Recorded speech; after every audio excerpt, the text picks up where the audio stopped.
Hi, Linda. Can you hear me? Or hi, Sara, Silvia, Linda, Colin. Hey. Hello. Okay. Okay, our microphone is on. Okay, hi Nikki, good to see you online. Welcome everyone to our side event on climate science, on climate solutions, IPCC findings on overshoot, technofixes, and fossil fuel phase out. My name is Linda Schneider, and I will be moderating this really exciting event today. And we have a great panel of speakers, one of them online, which I'll introduce in a second. We've been told to keep the mask on, but I guess with the microphone will be all right to hear. So, as you probably all be aware, we're nearing the end of the IPCC's sixth assessment cycle. We've already seen 3 special reports and the 3 working group reports that came out between August of last year and April of this year, and the last remaining part is the synthesis report that was just delayed until after COP or early next year. But we still think, even with that last part still outstanding, we still think the science is really clear, and we want to use the opportunity of this side event today to unpack some of the important findings from the most recent IPCC reports and what their implications are for climate policy making, including here at the UNFCCC. And we will, in particular, look at what the IPCC says on the significant risks of overshooting the 1.5 temperature limit. We'll look at the risks and harm associated with some of the speculative technologies of carbon dioxide removal and geoengineering. And also, we'll be looking at the urgent necessity and what the IPCC actually says about that necessity, and also, indeed, technical feasibility of rapidly phasing out fossil fuels to avoid these risks. We'll have quite an ambitious program for today, because we'll also be looking at how governments and corporations are actually pointing to the IPCC and some of the model assumptions to justify business as usual and dangerous technofixes to prolong the fossil fuel economy.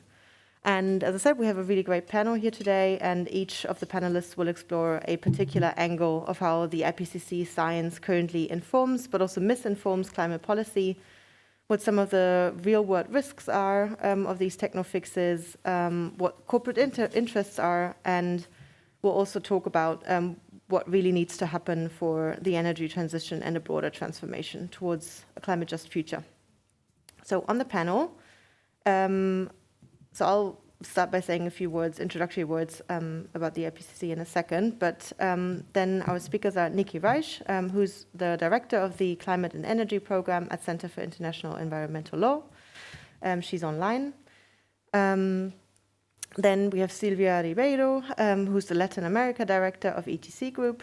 Sara, who's the Climate Justice and Energy International Program co-coordinator at Friends of the Earth International. And Colin Bissans, who's a program manager for African energy transition at PowerShift Africa.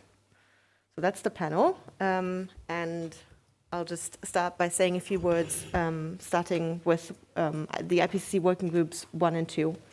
Now, obviously, as you all know, the IPCC reports are very long, several hundreds and thousands of pages long. So obviously, we'll just focus on some of the key findings and issues that we find particularly important in this context here. So one important message, I mean, you're all aware of this, but I'll say it anyway, is that obviously one important message that came out of Working Group 1 is that the climate crisis is here already. It's not a future threat. Many of the impacts are already being felt heavily around the world, and many of the impacts, and that's, I think, an important message that we already got from the special report on 1.5, is that many of the impacts are actually occurring sooner and more severely than previously thought.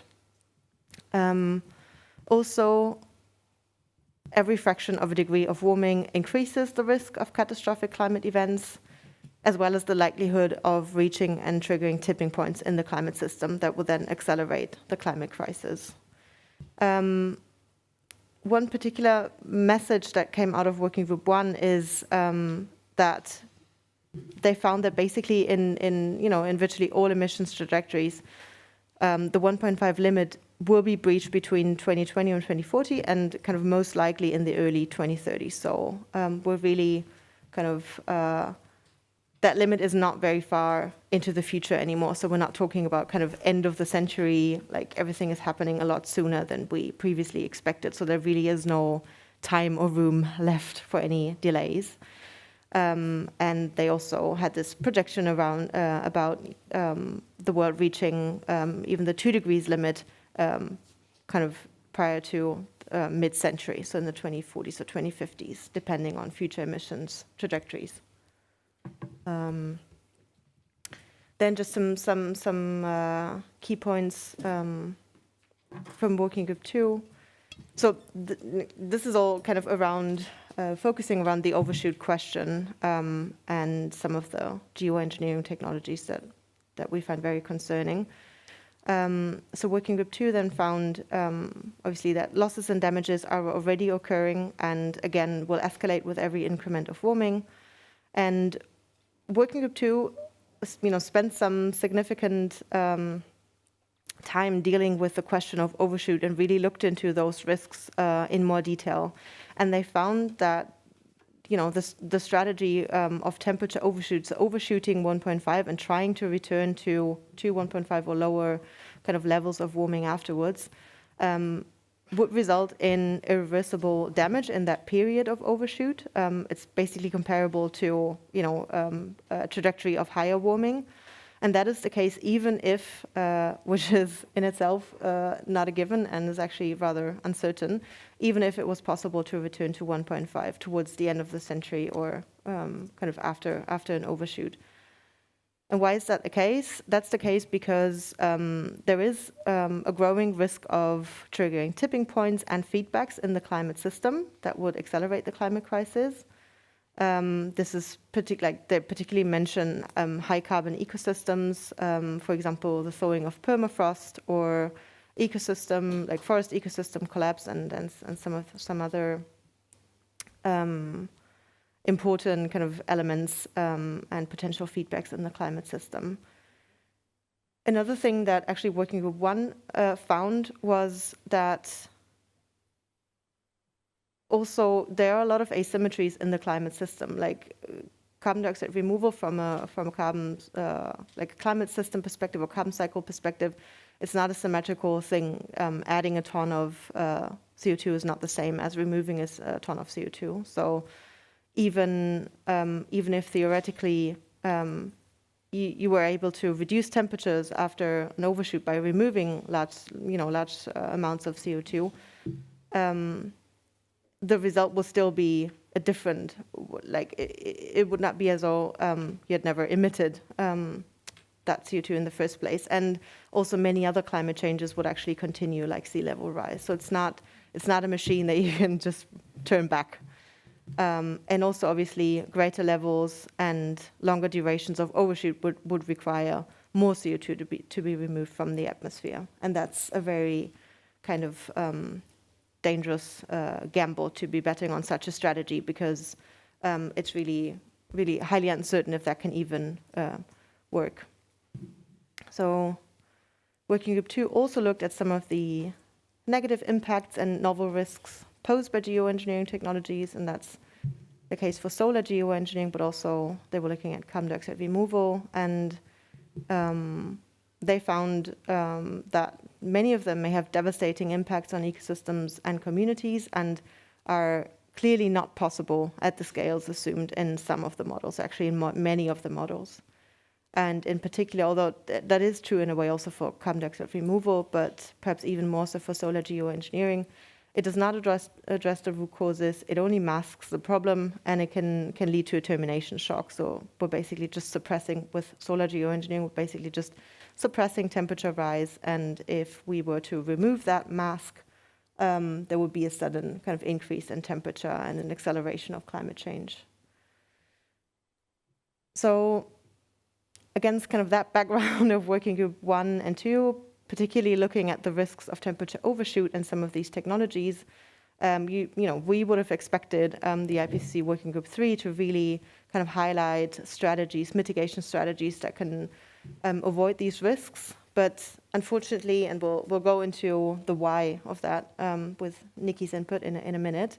But unfortunately, many of the scenarios in the IPCC Working Group 3 continue to rely on overshoot of 1.5 and continue to rely on large amounts of carbon dioxide removal. And we find that there are also some very ambitious scenarios in the IPCC. It's not like they don't exist, but they're clearly not highlighted as much as they would have needed to, in particular around how we need to focus on fast and comprehensive fossil fuel phase out, because it really is about the near term rather than the longer term.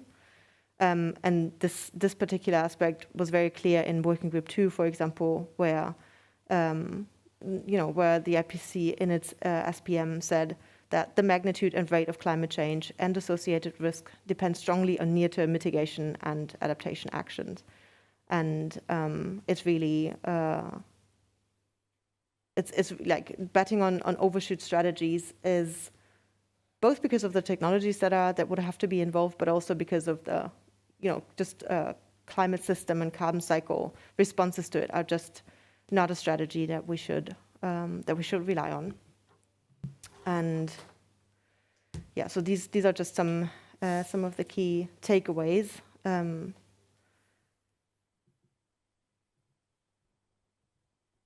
Basically, just kind of summarizing what I've said up until this point, which is that even temporary overshoot of 1.5 is exceptionally dangerous, and it's that issue is definitely one that is not receiving.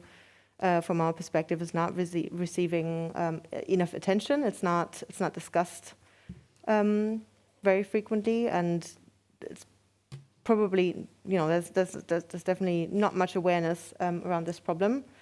But it would result in serious impacts that would be irreversible in timescales from centuries to millennia, and in many cases, really just simply irreversible. The approaches that rely on unproven geoengineering technologies may prove ineffective and risk further disaster, and actually returning to 1.5 might not even be possible. And finally, climate responses, that's a message that was very strong in Working Group 2. Climate responses, including adaptation, must integrate social justice and equity and center indigenous and local knowledge. So that was kind of the top level message that we kind of found in analyzing the most recent reports. And I will hand it over to Nikki now, who will kind of complement this first part of our input on the IPCC with a deeper dive into Working Group 3 and some of the underlying assumptions in the models and what role CCS and CDR plays. So Nikki, if you can hear us, over to you. Great. Thank you so much. Thank you, Linda. Thanks to all in the room. Wish I could be with you, but good afternoon and good morning or good evening to those who may be following online. As Linda said, I want to pick up where she left off, and we'll turn in just a moment to the findings of Working Group 3 and hopefully lay some foundation for further discussion with the other panelists in the room. I mean, just before I do, I just want to emphasize part of the reason why it's so important to talk about the IPCC findings. So the findings of this preeminent authority on consensus climate science is that together with human rights obligations, that science forms the parameters within which the negotiations that you all are participating in or observing are taking place. That is that the science and what we know about the impacts, causes, and consequences of climate change and its drivers needs to be informing policy choices. And so it's critical to look beyond the politicized summary of the information to really understand what that consensus science says, recognizing that the consensus science is always going to be a step behind the best available science, and that best available science will be a step behind what we know about the realities on the ground that communities on the front lines know best. And so that's just I wanted to underscore that as a critical context for this conversation.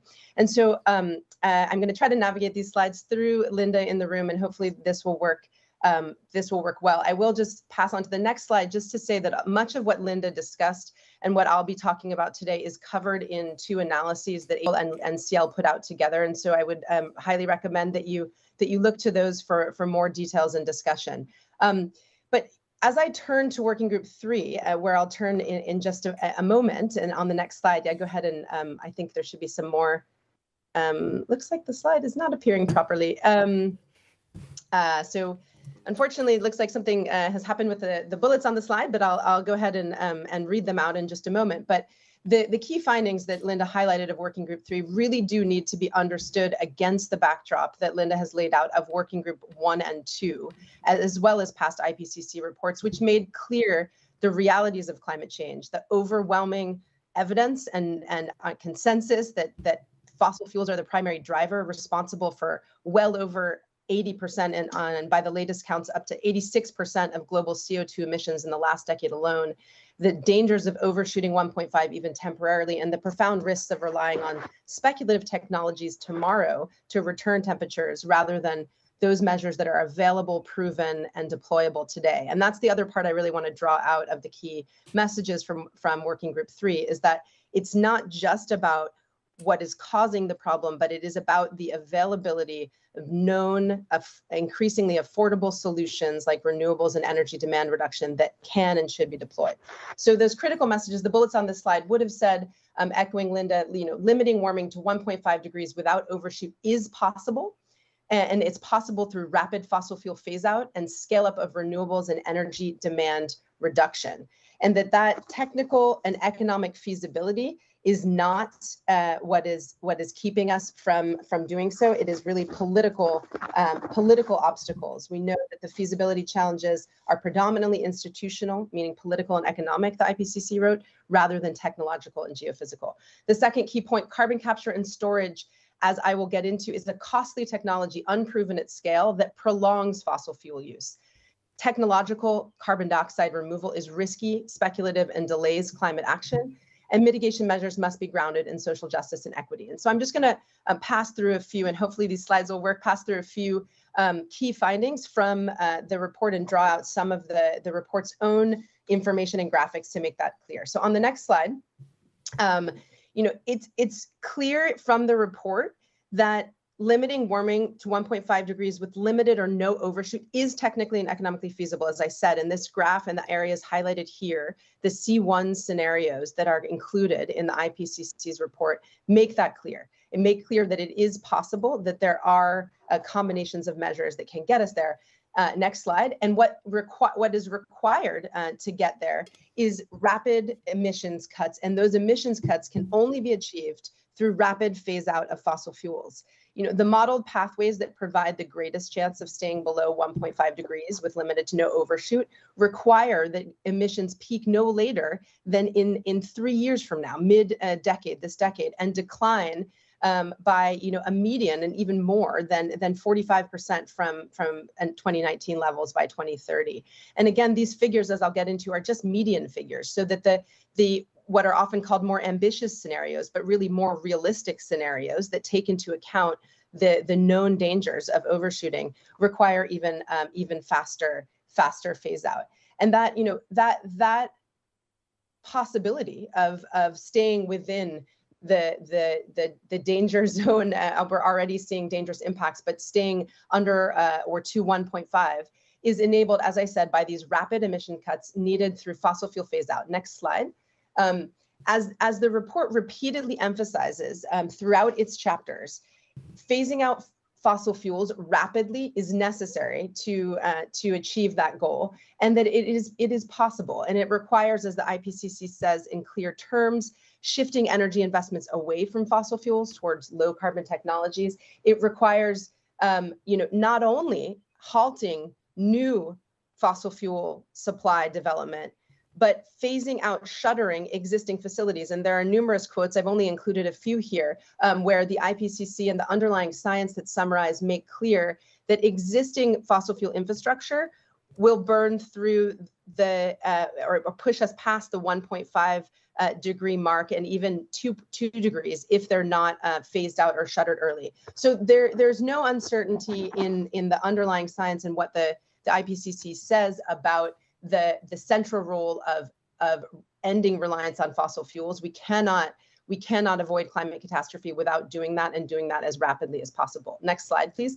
The other key component that makes it possible is rapid scale up of renewables and energy demand reduction. We're talking here about replacing fossil fuel sources of energy with renewables and reducing energy demand. And there are important chapters in this report, including a whole chapter on demand side issues that talk about the central role of actually system-wide structurally reducing demand. And these graphs here just illustrate how rapidly the cost of renewable energies has declined, particularly as compared to other energy sources like fossil fuels or other purported technofixes that have not indeed come down in price, as I will return to in just a moment. Next slide, please.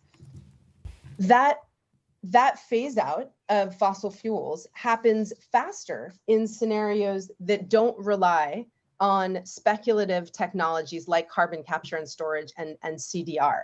So I flagged above the sort of median scenarios that show the levels of reduction, but the highest ambition scenarios included among those surveyed in the science would show that fossil fuels need to be reduced much more quickly, by as much as 100% reduction in coal and 90% reduction in oil and gas by 2050, and that is possible if you see the three scenarios: the renewable intensive scenario, the low demand scenario, and the sustainable policy scenario highlighted there, all of which have limited to no reliance on these technologies. And you see the brown on the graph, which is the fossil fuel-based CO2 declining much more rapidly.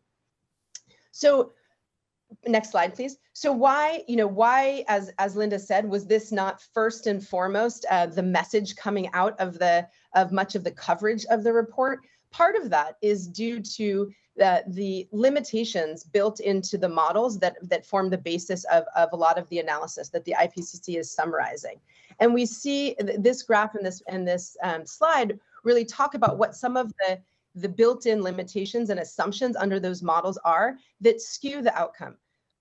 The models that the IPCC summarizes make assumptions about economic growth, even though, as the IPCC acknowledges, economic growth at the current concept of economic growth as unfettered and continued consumption is one of the key drivers, along with population growth, of increased emissions. And so clearly we need to shift away and reconceptualize growth as something other than that unfettered consumption. But the models build in an assumed growth rate that actually ignores alternative paradigms and possibilities.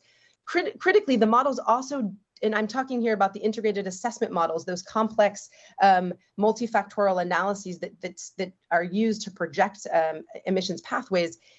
They don't consider the costs of climate damage or the costs of and benefits of the measures taken. So they reflect the cost of mitigation, but not the costs of climate harm and of the failure to mitigate, which of course skews the outcomes of those models and makes near-term action seem more costly than delayed action in the future. And the discount rates used do that same thing. They inflate or relative to the future, the cost of action taken today relative to pushing it off deferred action tomorrow, which has the effect of skewing the models towards favoring delayed climate action. The same thing is true that those models don't reflect failures of the technology. So they build in assumptions about deploying technologies if they worked as hypothetically, theoretically supposed, but not what happens if they fail. And next slide, please. Just to give an illustration, that the outcomes of the summary science are only as good as those underlying assumptions and models and limitations. That only 97 out of the thousands of scenarios examined in the report model keeping keeping emissions below 1.5 degrees with limited to no overshoot. And that is a function, again, of the biases built into the way the models are developed and the funding for those models. So I want to just make that clear, that is one of the reasons why we don't see a singular focus, as would seem logical in terms of the policy implications of the IPCC's past findings, on what is needed to avoid the foreseeable danger of overshooting 1.5. We should be really focusing on the policy measures that will keep us in that within that limit. Next slide, please. The other thing that Linda alluded to that is part of the reason these messages don't come across as clearly as they could is the politicization of the summary for policymakers, which of course is the part of the 3,000-page report that is most read. It's also the part of the report that has the scrutiny and involvement of members of government on the delegations of every state, and they go line by line through the report. And so it is not simply an account of or an in-depth account of all of the science below. But we saw in this summary for policymakers, it was the longest final review in IPCC history. And we saw lots of markers or indicia of the political influence that references to fossil fuels and carbon capture and storage were at the epicenter of those political debates and battles that took so long to agree on the final language. And we saw that recommendations were watered down or diluted. But that's why, and I'm going to wrap just in a moment, I want to turn to looking beyond that summary, why it's so important to actually look at the technical summary and the information, because try as politicians might to dilute or deflect from that science, it shines through and it's undeniable. So looking at the next slide, one of the charts that did make it into that summary for policymakers, but wasn't accompanied by the headline that should have been right next to it, is this chart here. And I think if you take away nothing else from this presentation, I think this is a really important chart to take away, given how much emphasis and focus there is on carbon capture and storage as somehow a magic fix that is going to enable us to continue business as usual production and use of fossil fuels. What this chart does is shows very clearly that the carbon capture and storage is among the highest cost, lowest mitigation potential options for reducing emissions by 2030. And if you look, I just want to explain this chart because it's really important here. And on my, there might be a feature that's, it should be in a red box around carbon capture and storage and bioelectricity with CCS. Those two elements here are shown as having some of the shortest colored bars and the darkest red orange colored bars. And the length of the bar indicates the emissions reduction potential, meaning how much CO2 can be reduced through those measures. And the color of the bar indicates how costly it is. The darker red orange, the costlier. And so what you see here is that CCS is at the bottom. In contrast, wind energy and solar energy have far more potential to reduce emissions and are at far lower cost. So the policy implication should be clear. The message should be, let's put our investment in those proven, available, increasingly affordable options that we know work today, not in speculative technologies. Next slide, please. So, and this slide just pulls out, oh, there's the red box, thanks. So next slide. This slide just pulls out a few, and there are really many more, not just in the Working Group 3 report, but in the Working Groups 1 and 2 reports as well, of the findings about the uncertainty, the riskiness, and the costliness of carbon capture and storage. The IPCC repeatedly calls attention to limitations on or unproven economic feasibility, the energy penalty that carbon capture and storage brings, meaning increasing the costs of the underlying activity. And crucially, it also highlights, and some of this is lost because it's in the footnotes of the summary for policymakers, that the models that build in CCS build in hypothetical, theoretical CCS as it's purported to work, but has not worked in practice. And here we see in those footnotes that are highlighted, the assumption behind that CCS is that it's going to capture 90% of the emissions. It's never done that.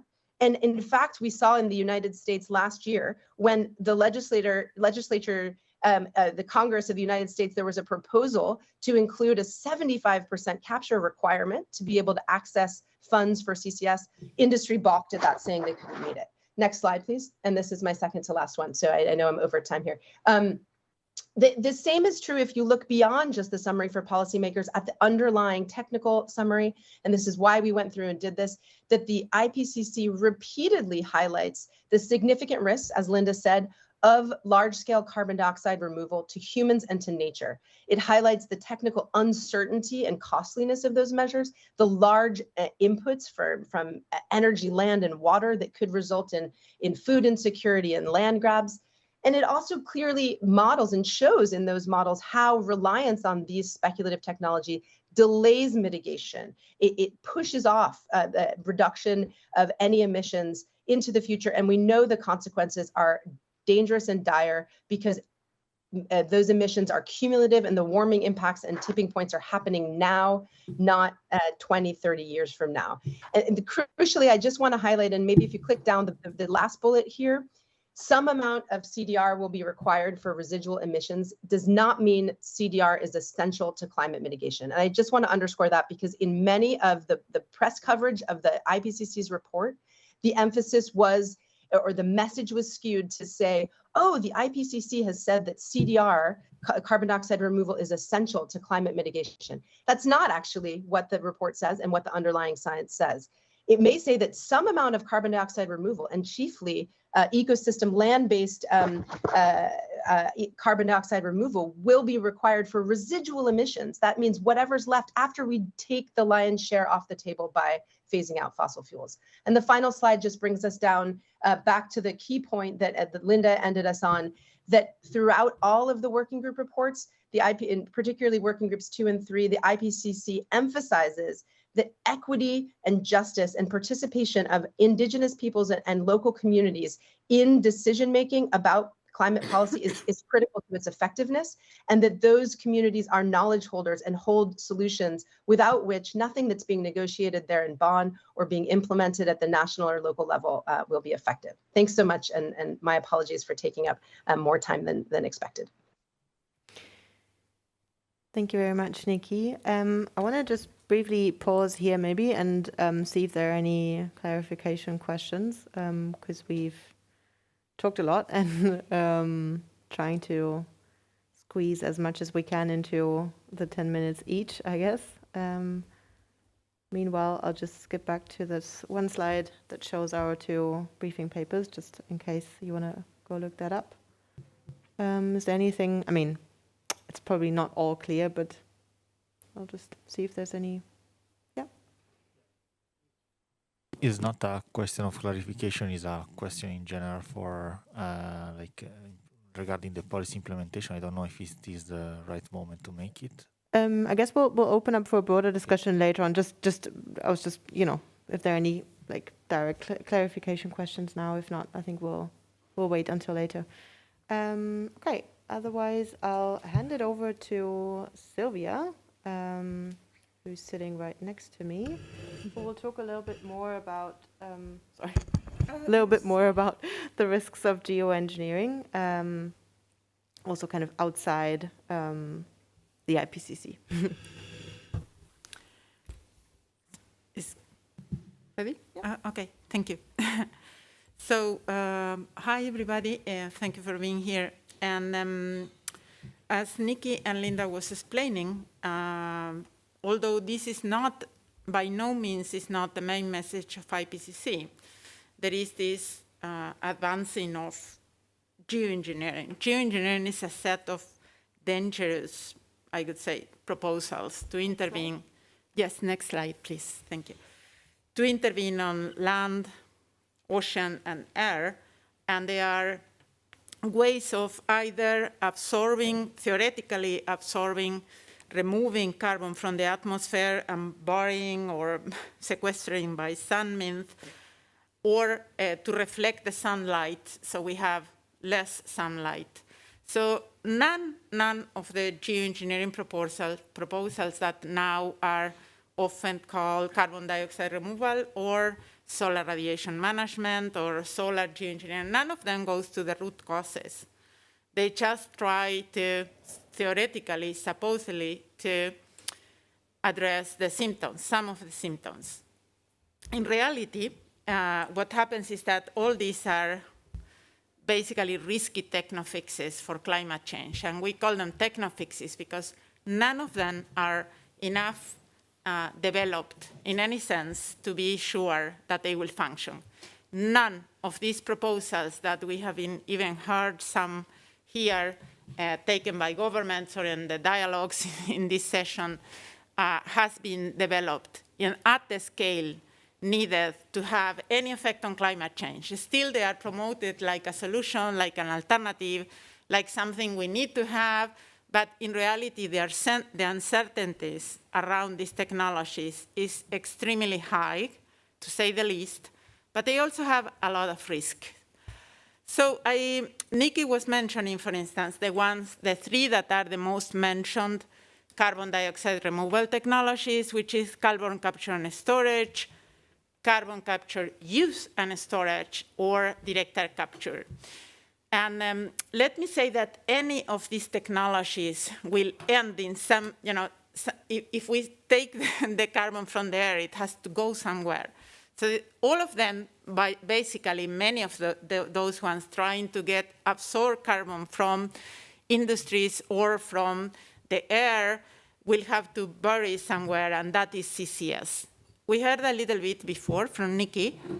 Let me say that CCS, carbon capture and storage, is a technology that was invented by the oil industry. They have had this technology for over 50 years. And the reason why they didn't use it is because it's not economic for them to use it. So it wasn't enough to invest in this.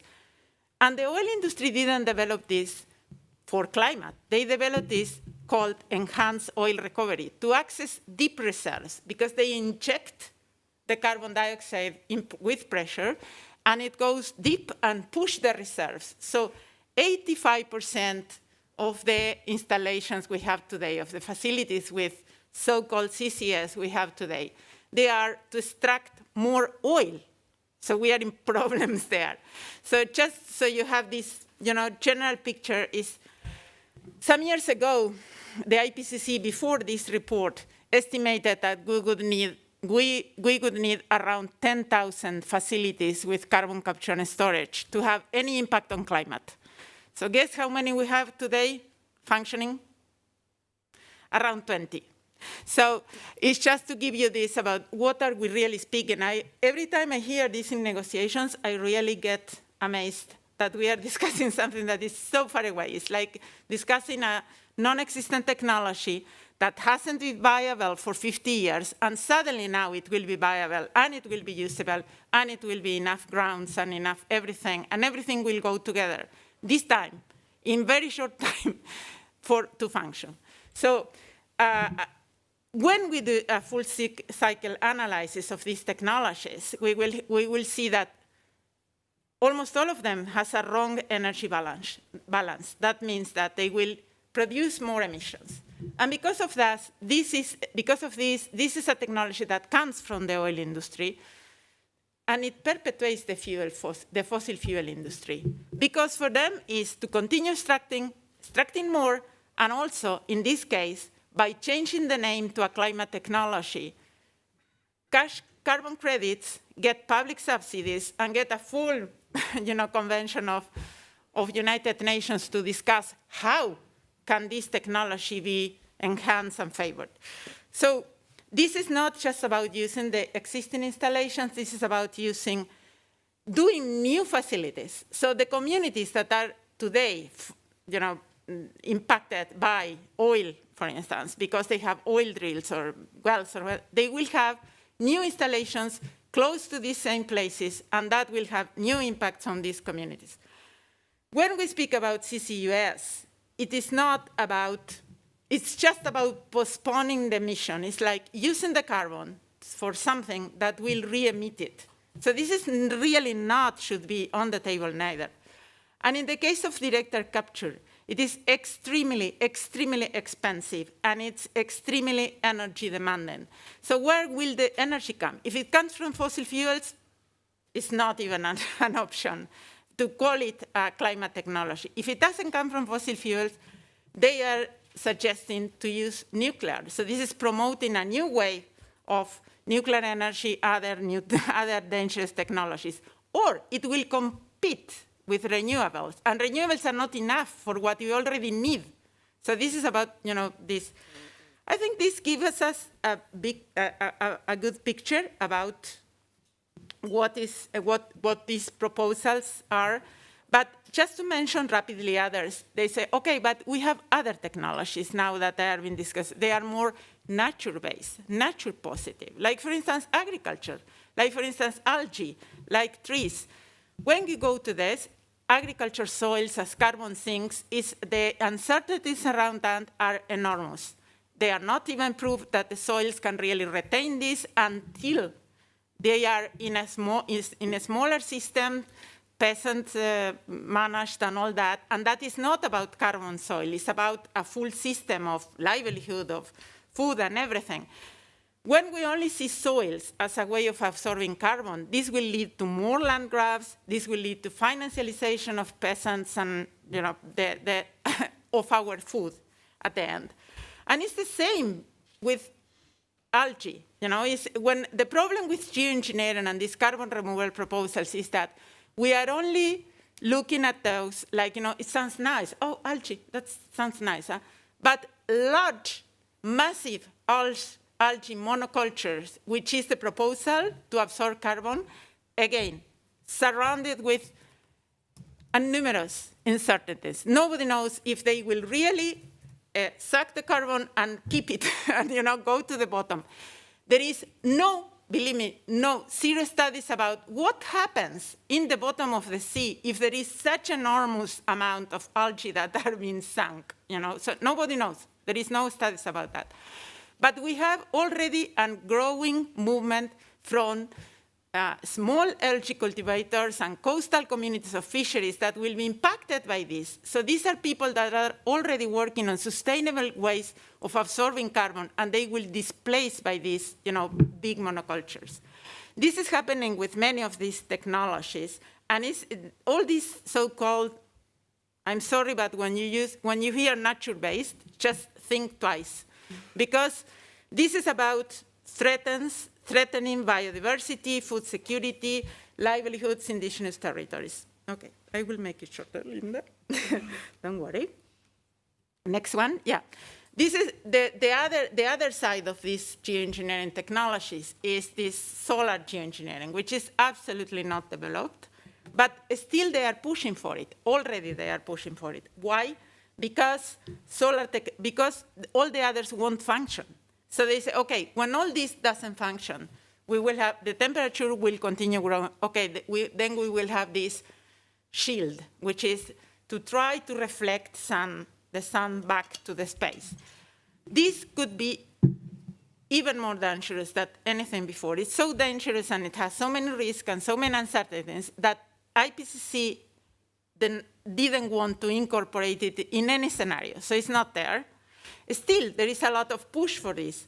This year, 340 scientists from 50 countries went together and called for a non-use agreement on solar geoengineering because of the risks and because it is almost impossible to govern. Just to give you the idea, it's like we see how difficult it is to agree on anything here. Well, if we deploy solar geoengineering, which is one of the technologies to mimic volcanoclouds artificially, if we do that, it has to be there for over 100 years to have any effect. Because if it is stopped, there is a termination shock. That means that the governance of this has to be permanent, over 100 years, consensus. And this group of scientists who are looking at that and say, it's impossible. If anyone developed this, we will have winners and losers. This technology shouldn't even exist. So instead of this, a small group of geoengineers, some of them very well known, like people in the Harvard University, which are promoting solar geoengineering, they put on the table instead something that they call, and this is for us being in this context, is important to remember because it will come, the name will come, something called Climate Overshoot Commission. Like if it was something that is going to look at overshoot. No, they are going to look at how to theoretically govern geoengineering and particularly solar geoengineering. This commission is a group of ministers, some former ministers, former presidents, etc. And this was set up by the most well-known geoengineers in the world, David Keith, Jesse Reynolds, Ted Parson, all of these are people that comes from these universities that has been pushing for geoengineering, trying to make experiments of solar geoengineering over indigenous territories for some time now. And the composition of the commission is also kind of suspicious. It's like, the chair is Pascal Lamy, who was the chair of the WTO. One of the members is Agnes Kalibata, that is the president of AGRA, that is trying to introduce industrial agriculture in Africa, which is causing more climate change. Another member is Felipe Calderón, who was former president of Mexico. He has 3 demands against violation of human rights at the International Criminal Court just now. These are the members of this commission. But look at the logo.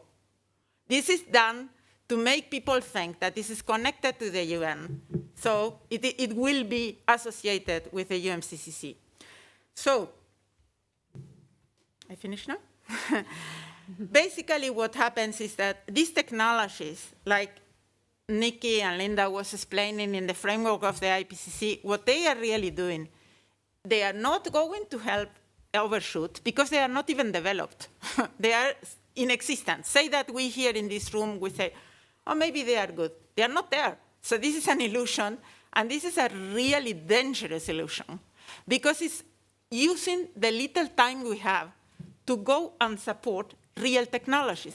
One of the arguments that they use all the time is this about, okay, we need more public support to develop these technologies and deploy them really, really quick for this time. Even if we didn't do it in the former 60 years, we will do it now with a lot of money. Why put the public money there? Why put our, the negotiators' heads there? We really need to go to real solutions because they are there. And the main solutions, the start everything is that the main message of IPCC is that we need to reduce fossil fuels now. This is the main message. It's the message that we should be speaking about, not all the other things, how we can get out of that message with technologies. Thank you.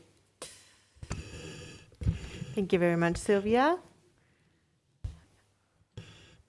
Taking a look if there are any questions. Yeah. Is it a clarification question now? Okay.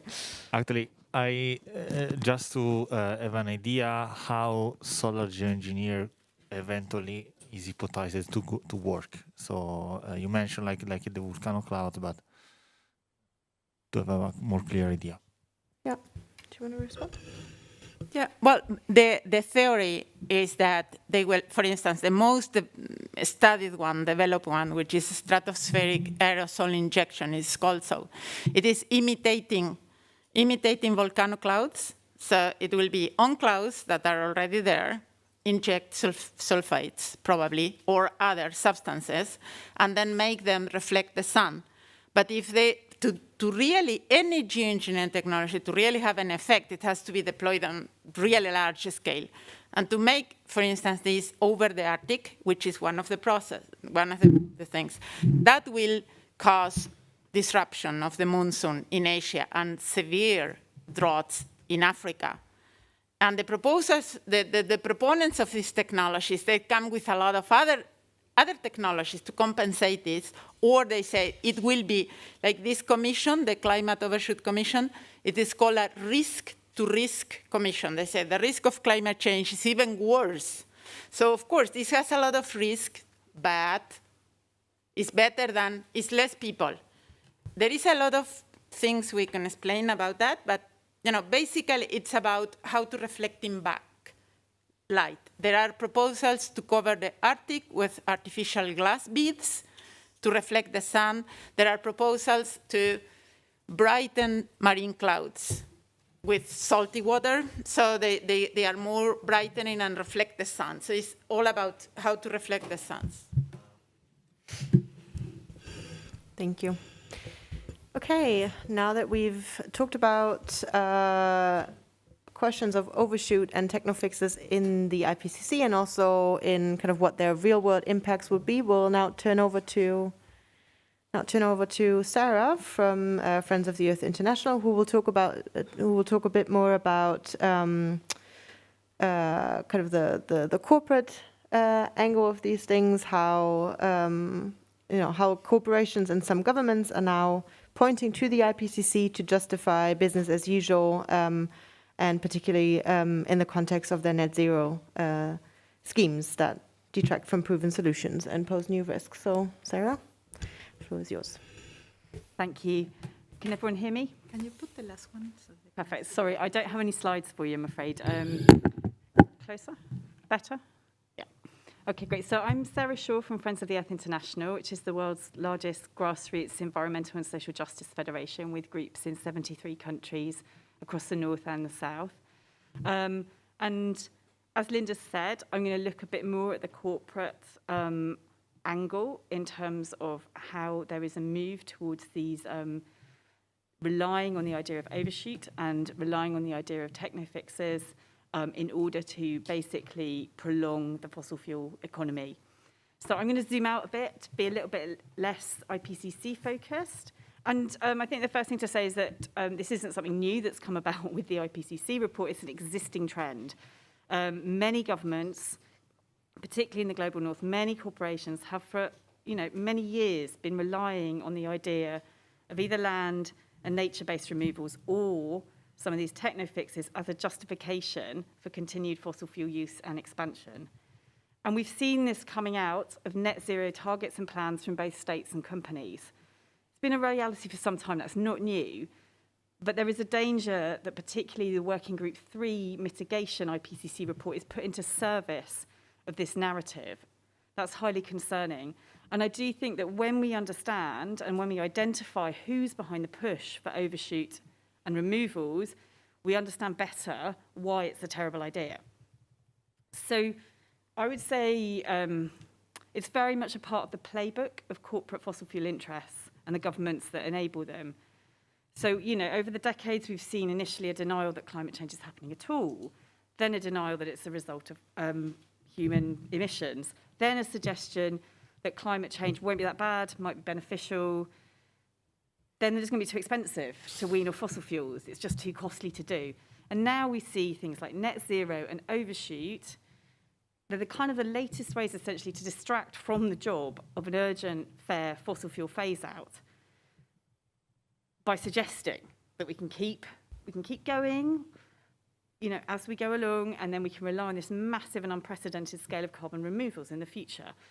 So via both the land ones that we've talked about, the sort of nature-based solutions idea, soil, carbon, forests, which will almost certainly be wholly in the form of offsets, or even what are being called insets in some company supply chains, and via some of the more techno-fix, geoengineering kinds of removals. And I think it's key to say we know that there's no room for offsets. There's a lot to say about markets and offsets and not time to explore that today.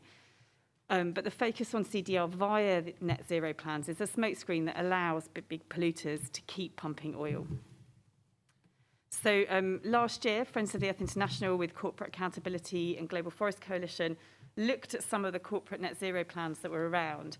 And we kind of concluded that we thought they were a big con because, and that's what we called the resulting report, because they didn't actually result in reductions in emissions. And I don't want to go into detail on this, but I want to take a minute or two to think about net zero plans in relation to the whole idea of overshoot. It's obviously a distinct concept, but ultimately they are bedfellows. The idea behind net zero is that an entity can continue to pollute as usual, increase emissions, as long as it balances or compensates for those emissions in a number of ways. So it's nothing more than an equation you can add in one place and subtract from another. Doesn't work in reality, simple in theory though. And the idea of overshoot, obviously, is that we can exceed a safe carbon budget and overshoot safe temperature rises if eventually we do these removals and balance out that overshoot. So they're highly connected because net zero does provide this veneer of respectability, this sort of smokescreen for any emissions increases and overshoot with the promise of that future balance. So I think weak net zero plans by corporates and by states is how we'll end up in an overshoot scenario. They're the kind of method by which that can happen. And we've heard already, these plans are also really unfeasible. We looked at them in the Big Con, but we also see there were some recent findings this week in an Oxfam report that the net zero targets of just 4 of the big oil and gas producers alone could require an area of land twice the size of the UK. And that if the oil and gas sector as a whole adopted similar net zero targets, could end up requiring land that is nearly half the size of the United States, or 1/3 of the world's farmland. Clearly unfeasible. And these are just oil and gas companies. Like thousands of other companies have net zero plans. Hundreds of governments have net zero plans. So the land needs are crazy and unfeasible. And we need to ask the question, and Silvia's already referred to this, who lives on the land? How many of these people will be in the global south. How's the land used now? If you overlay these many land needs, the food, forest, nature and biodiversity, the needs of local communities, with these needs for new mass plantations and becks, it just simply doesn't add up. So we do risk this huge land grab of southern and indigenous land. And I think final few points on the issue of this being a smokescreen for continued fossil fuels. So simultaneously, many of those companies who were analysed in terms of what their net zero plans looked like and what they were planning to do in terms of removals, they're banking on this overshoot, but what are they actually doing in terms of fossil fuel expansion? So the latest Big Oil reality check report, which has just been published, found that just 8 fossil fuel companies are involved in over 200 new projects, expected to be approved for development between 2022 and 2025. And almost none of these companies are stopping exploration or proposing proper phase-out dates, despite there being, in one case, an outstanding court judgment ordering the reduction of emissions by 2030. So there's no, we see very much how these two things go hand in hand. You produce your net zero plans, but then you just continue doing exactly what you were going to do anyway. And you say, oh, but look, we're going to plant some trees here, or we're doing this. It's a con. And I think we need to ask as well, who's pushing for and funding some of the technofixes? Because there's some interesting information there too. And there was some data collected in the geoengineering map, which is produced by Heinrich Boell Foundation and the ETC Group, looking just, for example, at CCS. The number of CCS projects that directly involve the fossil fuel industry as a sponsor or a project partner shows that they're involved in around 85% of known CCS projects. And it can be assumed that that's probably higher, because not all sponsors are named or disclosed. Who's behind nature-based solutions? The markets for nature-based solutions launch at COP25 involved major fossil fuel corporations, and just a quick glance at their websites show, how hugely these kind of plans feature. And so one key fossil fuel actor says it wants to invest 100 million a year in nature-based projects and offset 120 million tonnes a year by 2030. So the driving force behind many of these removals initiatives and these both technological and land is the fossil fuel industry. And I think that should ring alarm bells for us all. Just going to finish now. We can't allow big polluters or governments who continue to be in bed with the fossil fuel industry and who resist bringing about a just transition to use the IPCC report as a springboard for this sort of disastrous trajectory towards overshoot. As civil society, we've looked really carefully about how you can manage a just and equitable global phase-out of fossil fuels, looking at principles of equity, such as the capacity to transition and to diversify economies, the extent to which economies are dependent on fossil fuels, the need for international climate finance and assistance for countries in the global south. You can read about that in the Civil Society Equity Report from 2021. There's not time to go into that now. And many of us have set out solutions for reaching real zero rather than net zero. And I think to emphasize a point that others have made, the climate crisis is not a problem of technology. It's a political will and entrenched power relations. We have the solutions we need to address the climate crisis. Communities on the front lines have been demanding these solutions for years. What we lack are the policies that would implement them, and we lack them because the same polluters who've caused the climate crisis, who are now pushing net zero and gambling on overshoot, have spent decades interfering with climate policy and muddling the public discourse. And we don't need carbon unicorns. We don't need these big polluter fantasies. Thank you. Thank you, Sara, for shedding some light on the corporate interests behind these schemes and really how kind of beyond the IPCC and some of the climate science discussions, how that really plays out in the real world and how it actually prolongs the fossil fuel economy and thereby kind of creates even more so-called need for CDR beyond kind of the really hard to abate emissions. So our final speaker is Colin from PowerShift Africa, and he'll talk about the renewable energy transition in Africa and what's currently blocking it, but also about opportunities looking ahead to the African COP27 in Egypt this year and beyond. Do you want me to pull up your slide already? Yeah, thanks. Yeah, thanks so much. And hi, everyone. I'm Colin Bassans. I'm from South Africa. I'm working with PowerShift Africa, leading the African energy transition work. I have the honor and challenge of being the last speaker, which means I, have to follow some really impressive and thoughtful folks before me. If it's possible to unselect the map to make it not blue, that'd be great. Thank you. Yeah. Okay. So yeah, I have the phenomenal challenge of following them and also trying to tell you some new information or communicate some new ideas at the end of a 2-week conference and an hour-long session. So in order to do that, I'm just going to show you one slide. I'm going to show you a map. And it's a map that really depresses me, but it's a map that I'm going to try present with some energy. And what this map shows is the planned oil and gas expansion that is currently taking place across Africa. So you've heard some really fantastic insights from the IPCC, that there's absolutely no room for further fossil fuel expansion. You've also heard that there's some dangerous geoengineering going toward justifying continued expansion. But here's a bit of a reality check. This is what is currently happening across the continent that is least responsible for climate change and most vulnerable to its damages. And this is being driven by rich countries. This is being driven by multinationals like Total and Shell who want to open up new investments. It's being driven by European governments who are looking to secure new gas supplies post-Russia. And it's being driven by American investments too. And so what I want to speak to you about today is what are the blockers to the very obvious rapid transition to renewables that I think we all know that we need? What is maintaining this picture instead of allowing us to go to a greener, brighter, more people-centered future? So the first is the lie of a transition narrative, the idea that gas is somehow a fuel that enables us to get to renewables rather than holds us back from it. Friends, the reality is that gas takes optimistically 8 years to bring online, realistically more than that, and needs a 30-year supply in general to make it profitable, right? So the idea that a 40-year commitment to a fuel that we already need to phase out much sooner than that is somehow helping us get to renewables is pretty insane. The other part that you need to realize is that the really scary part of this is the sticker I put in the top right, which says work in progress. We haven't even captured it all yet, right? This is still an evolving project. And the problem is every new pipeline that gets built opens up more profitable reserves, things that are currently not being exploited because they're too far from infrastructure. The so-called transition infrastructure of gas just opens up and makes those further developments even more profitable. So it totally locks us in to an unsustainable path.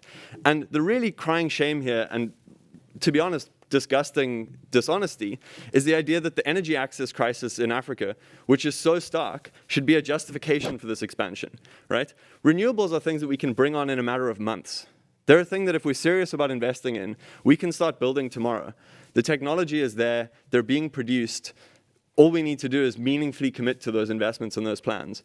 Gas is the thing that's going to take 10 years to power anyone, even if it does get there. So the idea that we should misappropriate an energy access struggle to justify nailing the coffin of Africa is simply disgusting. The second thing that's maintaining this picture is the folly of 2050 commitments. 2050 on a 4-year election cycle is 7 presidents away, right? In a CEO cycle, it could be 10 CEOs away.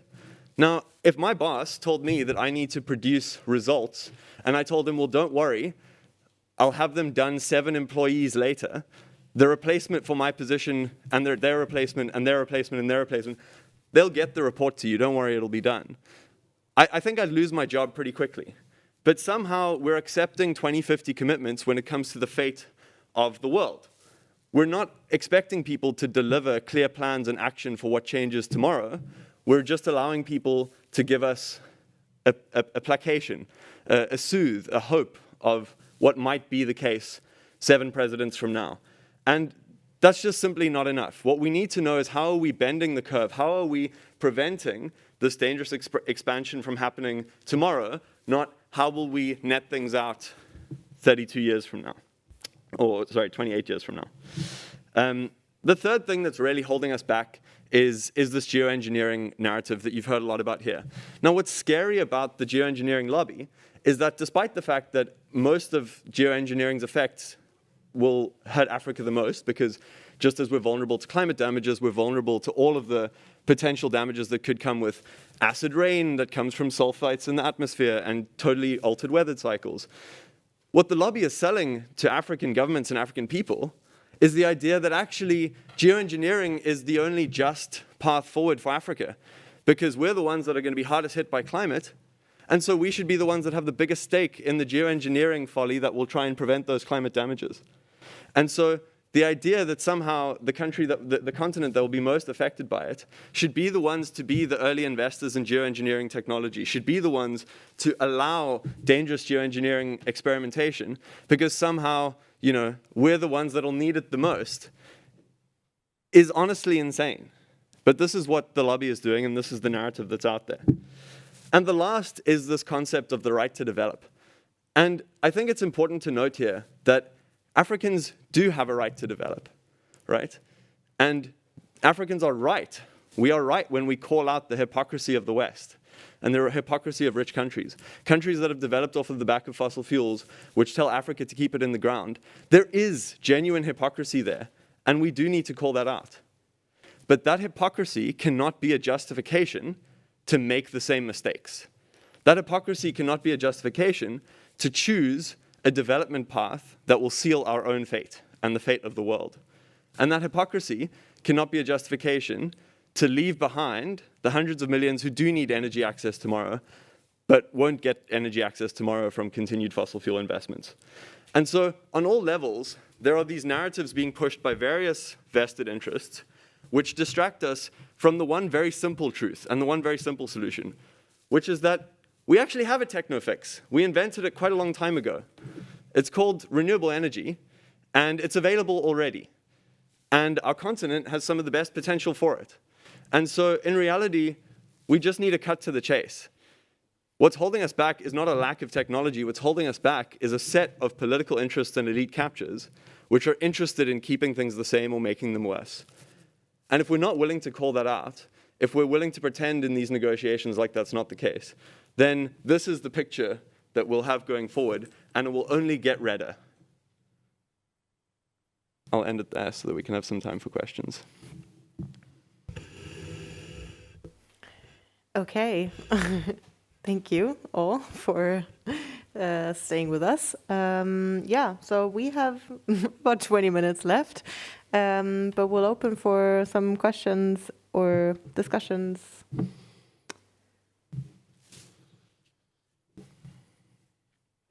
This is not a clarificatory one, it's the other regarding policies.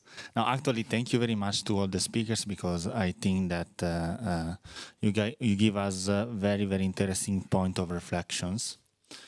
And reflecting properly, I come out with a question regarding policies. I'm working properly on an organization that wants to be an interface between science and policy, because we are researchers, but we work for a regional body, trying to support them, for example, in adaptation plan, mitigation plan, and so on.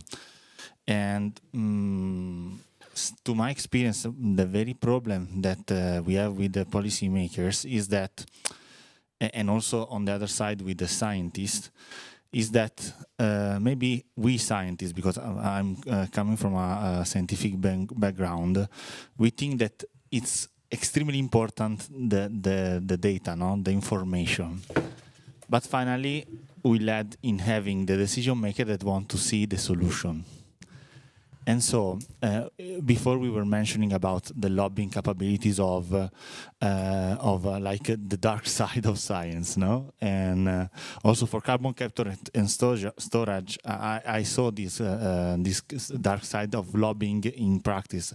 I come from Italy, and in Italy we have a really relevant case of tentative to use carbon capture and storage onto the Adriatic Sea. but they're the scientists that were promoting that were more able in lobbying rather than the other that doesn't want that. So the question is, how in your opinion, we can address more the psychological side of policymaker in order to not just give in the report the data that we know that are important, but for them, the very important is the solution. So how we can cope with this psychological side also of the policymakers, beyond the science, we can say. Thank you.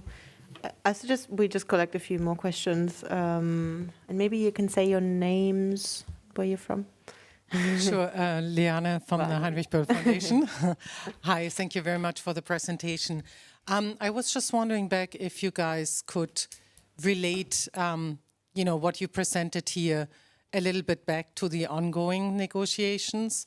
As you guys know, the IPCC findings, the scientific findings, are used as the basis, for example, for the global stocktake that is going on, with the focus on ratcheting up ambition in mitigation and related in the means of implementation, meaning the finance. And there's obviously an involvement of non-state actors that includes the business community in the process. And so maybe speak a little bit about the danger that one could see in the GST, meaning the global stocktake, really pushing for CCS, and it has come up both in the mitigation roundtable, but also in the means of implementation roundtable as a way to go forward, and particularly also pushed by countries like Saudi Arabia, obviously fossil fuel exporters, in their understanding, or what they are putting forward as their understanding of what a just transition in terms of response measures could look like. So maybe if you could draw that out. And then just want to make one more comment, and that goes to the initial part of the IPCC, and also mentioning that this obviously the solutions are there and they have to be done on the understanding of equity, that we know that, for example, particularly for energy poverty and energy access, there are renewable energy solutions that are there, decentralized. I just wanted to make the plug, because I haven't heard the word, you saying the word, that also has to be obviously human rights based overall, but particularly gender responsive. And that goes very much into effect when you're looking at a continent like Africa. Thank you.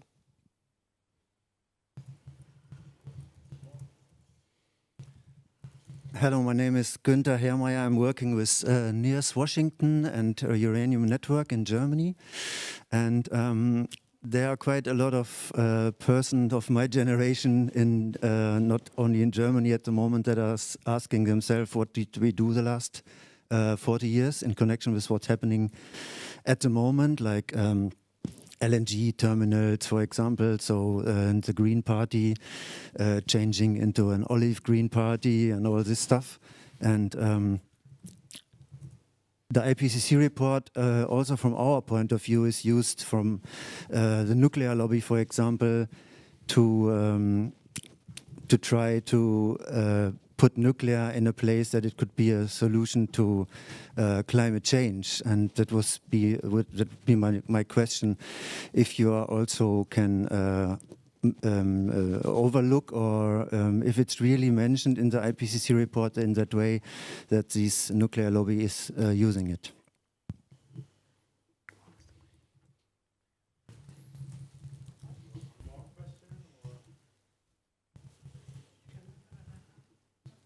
I'm Delwen from China, and I want to ask the question, maybe just playing the devil's advocacy, because for certain sectors like cement sector and steel sector, it's very, very hard to decarbonize.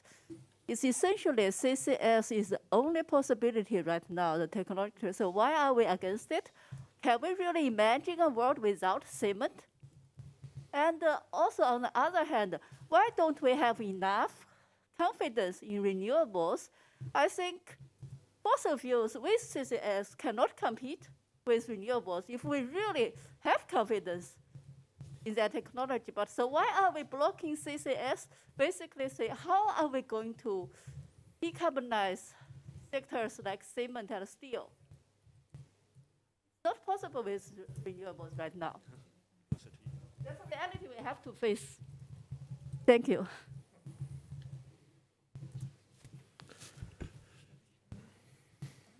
Yep. Nikki wants to comment. Nikki, do you want to comment on any of the questions? Sure, I'm happy to make a few remarks, and I don't know that I have fully captured or could respond to all or do justice to all of those important interventions, but just on taking them in reverse order, perhaps just on the last speaker's question or comment, I think, time and time again, the idea of quote unquote hard to abate sectors is used to justify or to open the door to the use of carbon capture and other carbon dioxide removal technologies across the board. And what the reality is that the percentage of global emissions that come from the cement sector is fairly insignificant. And that is not to say we shouldn't at some stage, or there shouldn't be people working to take that on and to try to electrify to the greatest extent possible and find other ways to both reduce reliance on and render that process less emissions intensive. But the idea that we need to open the door wide and dump many public subsidies behind technologies in the name of those hard to abate sectors and allow those technologies to be cited, relied on, and deployed across the board in fossil fuel based facilities is a perversion really of the science and a dangerous distraction. And we've seen already that the scale of the subsidies going into the sector have nothing to do with and are not in any way limited to the use of carbon capture only in those small segment of industrial facilities that may have quote unquote hard to abate sectors. I mean, really the hard to abate emissions should be last in line when we haven't taken the immediately available known and necessary steps to address the bulk of the problem, which is continued reliance on fossil fuel as a fuel source and the ability to actually electrify and reduce reliance on other processes that use fossil fuels. And there, if we had more time, there's certainly studies, and I could point you to one that were done on the viability or the potential for using CCS in the industrial sector in the United States. And actually, a study done by a number of people, including someone from Chevron, showed that it was vanishingly small, the actual feasibility and viability of CCS. So, but I think more fundamentally, the last mile problem, the problem of how we're going to get this small segment of quote unquote hard to abate emissions is flipped on its head and is used to justify reliance on and inflation of the capacity of technologies that in fact are not in place, not developed, not feasible, and certainly costly, as the questioner herself mentioned and recognized that, CCS will always add costs, and so any facility through its energy use that is relying on fossil fuels to which you tack on CCS is going to become even more expensive and even less competitive with renewables, and that the impediment to really scaling up investment in renewables, part of the answer lies in the need to shift away subsidies from the fossil fuel sector. Part of the answer relies on the vice grip and political capture that the vested interests in the fossil economy have on policy at the national and international levels. And I know there were a lot of other questions and issues raised, including importantly how we link this into the negotiations, but I'll turn it back to you all in the room since it's hard to engage with the audience from a distance, but thanks. Yeah. Yeah.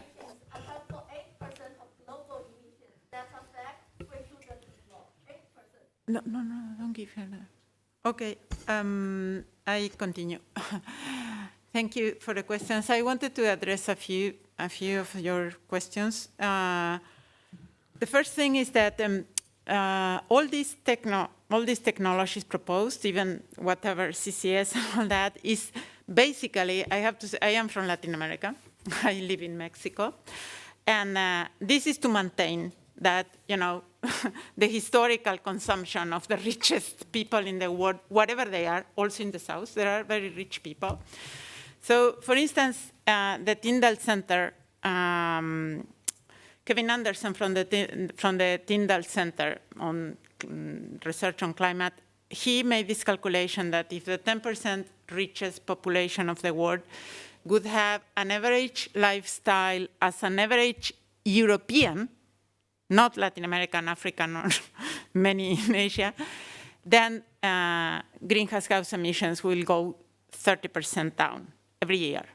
So this is a calculation from Tyndall Center. This is one of the things that is very scarcely discussed here, for instance, as well as, you know, many other things that are related to this. The point is that we have many other paths.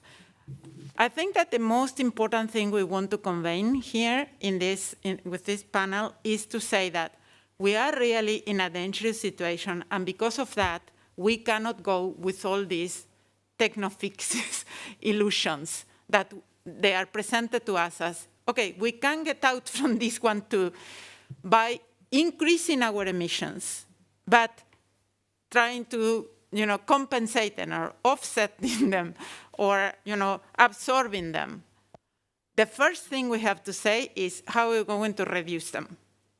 If we are not discussing how mitigation goes further, which is what you, Lian, asked also, if we are not discussing this in clear commitments, in very clear, you know, time that is according to the emergency we are, why are we discussing all the rest?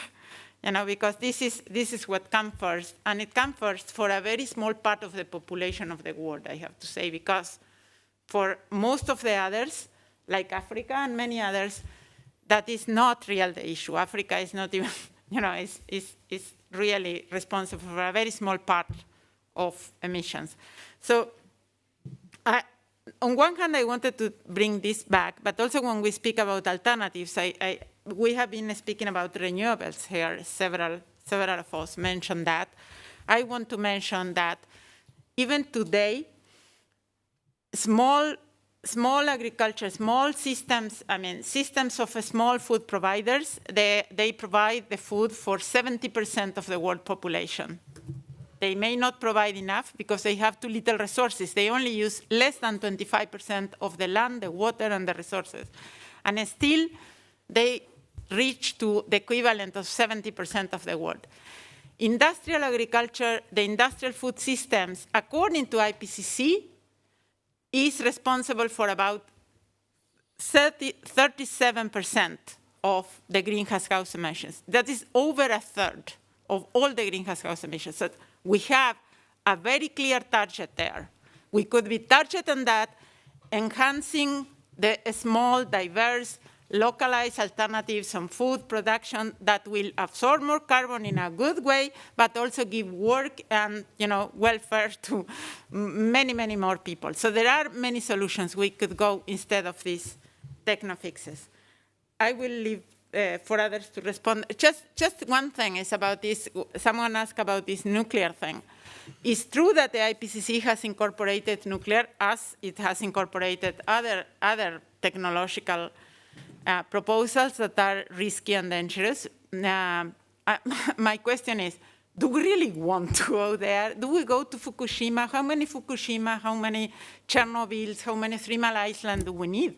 I mean, that is not an option. We cannot say, okay, because you have this problem, we will put us in an even larger, riskier problem, which is nuclear energy. And that is what we are hearing here. So for me, this is not a path to go. Could I jump in on the question on connecting to negotiations on mitigation? So first off, you said something really important, which is, you know, it's not just about renewables, but it's about what those renewables look like. And absolutely, you know, it's not just, if you just replace the fuel in the existing system, the system is still what's broken. And so those renewables need to be in a decentralized, community-owned, people-centered way.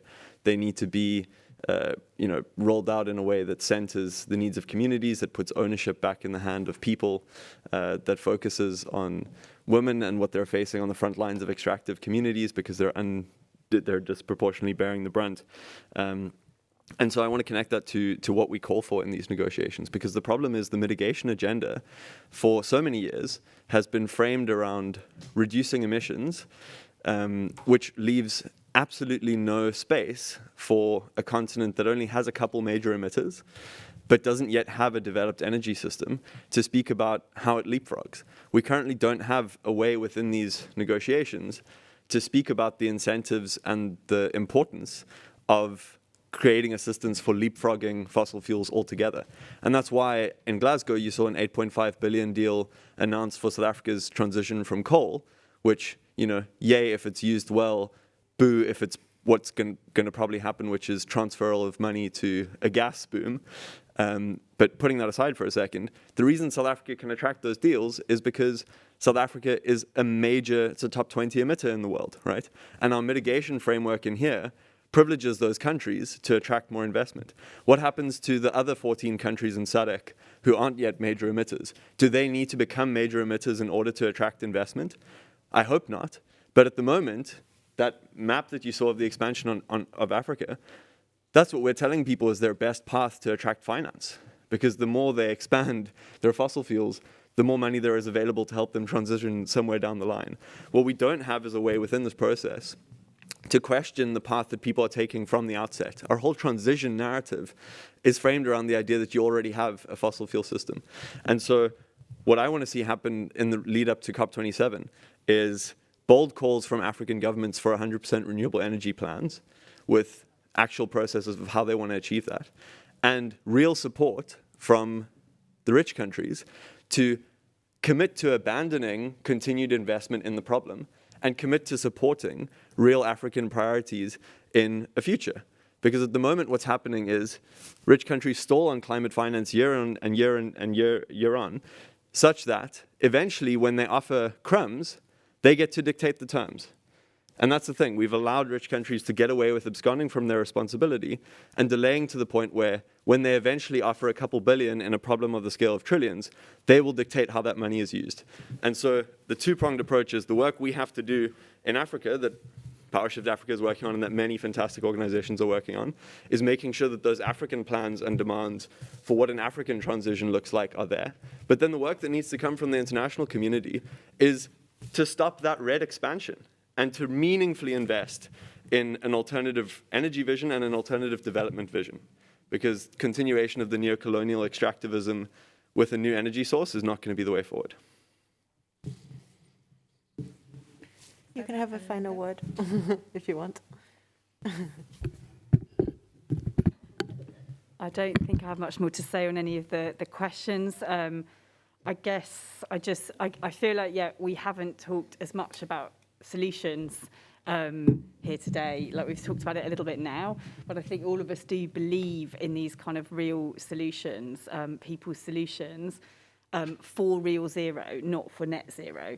And, they've been referred to a bit, this whole idea of a renewables energy system that is different, that is energy for people, that is not just an exchange of fossil fuels for renewables, and that happens with a real and genuine just transition that does not leave workers and communities behind, and that addresses issues of energy poverty and access. And there are these other solutions, the land-based solutions, food sovereignty, agroecology, community forest management, that we haven't talked about as much. But, communities have been demanding these solutions for years, but we need finance for these solutions. We need climate finance, and we also haven't talked about that today, but that is an absolutely, you've talked a bit about that, but that's an absolutely crucial component, that there has been an absolute failure to deliver climate finance on the scale necessary for the Global South to be able to implement and to move and to scale up solutions and to transition. And we make that demand. That would help that would be incredibly transformative to see climate finance delivered as it should be and on the scale that is required and that is owed by developed countries. So I think that's all. Okay, there's actually one more question that we'll just briefly take because we have 1 minute left. Sorry? They are already here for the next item. Yeah, is that so? I don't know. Thank you. My name is Noura Al-Amar. I'm from the Global CCS Institute. And it's kind of a question and a bit of commentary. Just listening in, and the title of this side event is on solutions, and completely on board to listen to more solutions. I just completely agree that we do need a fossil fuel phase out, and definitely renewable energy is in the mix. But I also think we might be overlooking a significant opportunity if we, at this point, reject certain technologies. And I'm referring to CCS, and I'll just also talk just on a general note. You know, for us, like, we have the negotiating rooms where people kind of pit against each other and have their positions. But I think also as observer organizations, as international organizations that are really looking well-intended and looking for the good of the world, does it really help for us also to pit against each other in this way? And in a world where we need an inclusive and energy transformation, I don't think we have the luxury to kind of reject some parts and reject some parts of that. And just a little bit about kind of carbon dioxide and CCS. I think so. We're at really, 4:30 now. I think. Just really quickly. I think we got your point. I don't think I even made it yet. I'm so sorry. I won't be long. If everyone doesn't mind, I keep talking. No, actually, we wanted to finish on time. I think people don't want to listen. Okay. Thank you. But thank you for your comment. Okay. So that was 90 minutes. I think the people on the panel definitely want to finish, and everyone's in lots of meetings all the time. So I do think it's good to wrap up and actually finish on time so we can all enjoy the sun outside. Thank you all for your interest and for joining the session. And enjoy the rest of this session. Bye.